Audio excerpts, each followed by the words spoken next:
Hello and welcome. My name is Dr. Jeremy, and today I'll be walking you through the second part of our Using the Comparative Historical Analysis tool. The content we're going to be using is from Grade 10, Unit 1, Early Modern Empires. And our video objectives today, we're going to read and annotate documents to help us compare the Bourbon dynasty and the Tokugawa shogunate.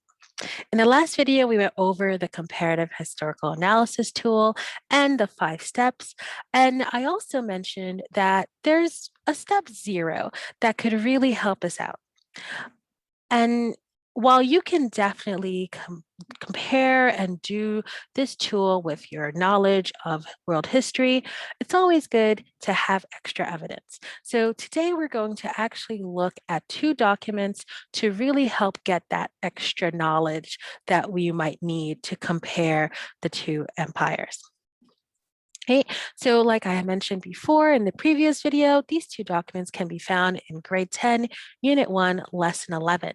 And if you wish, you may also pause to look at the documents here.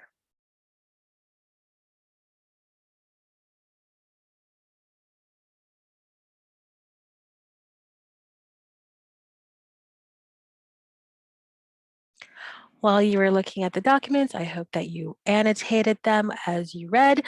And if you didn't, definitely pause and go back to do so. So I actually am going to show you my annotations and walk you through why I did the annotations I did. This is all to help me kind of build knowledge about these 2 empires. So the first document was on Bourbon, France, and we see here that it's all about how the French centralized the monarchy. And my responses and my notes are here in blue, but I also highlighted here as well. So I thought it was really important to note that the king didn't hesitate to describe France as an absolute monarchy, and the king had absolute power. So that was important for me to note here, because if I'm looking at how the empires gained power and how things were put together, this seems really important. And it goes on to say that the court of Versailles was really important, and a lot of the nobility seem to have been there. And but even though we see a big number, it's only consisted of 1% of the population. So I thought that was important. I put that down too. I also noted that the king really put a new kind of power structure on the country. And that seemed to be really important about how he built his empire. And he really seemed to have dominated things. So I wrote that he was also known as the Sun King, which is also something on the document, but also something I know from my own studies. And he used this power to control as well as collaborate with the royal administration.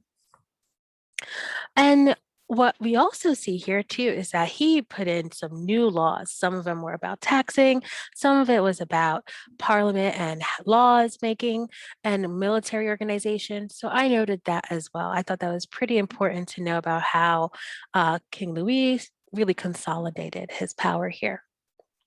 And then in the last slide, I noted that he really fostered a culture of loyalty and fear to him. And everything was about obedience, because I noticed that in this passage.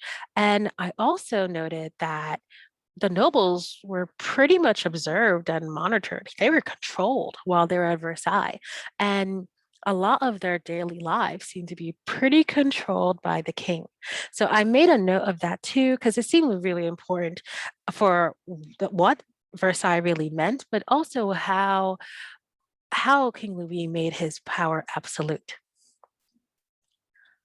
In the other document that we had an image of Edo Castle as well as some pretty good context. And so while I always look at context first. So the context, I did some highlighting as well. I saw that the shogun unified Japan, and I thought that was really important. So I put that in my notes that Tokugawa Ieyasu unified Japan.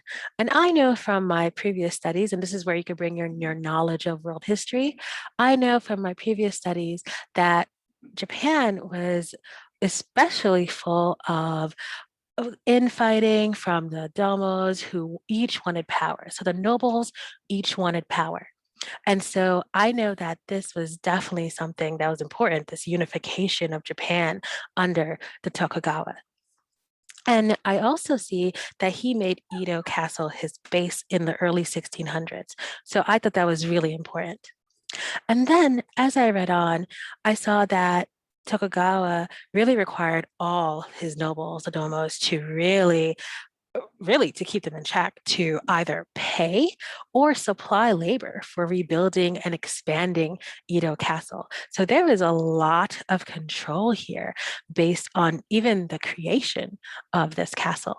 And when I look at the image as well, everything looks super structured, very, very organized. So that tells me a lot too about how the power was consolidated. It was very controlled. It was very noticeable that the Tokugawas were in charge. And so when I look at my notes from the documents, and I think about what I already know about the Tokugawa shogunate and the Bourbon dynasty, I have an inkling now of where I might go when I want to compare them.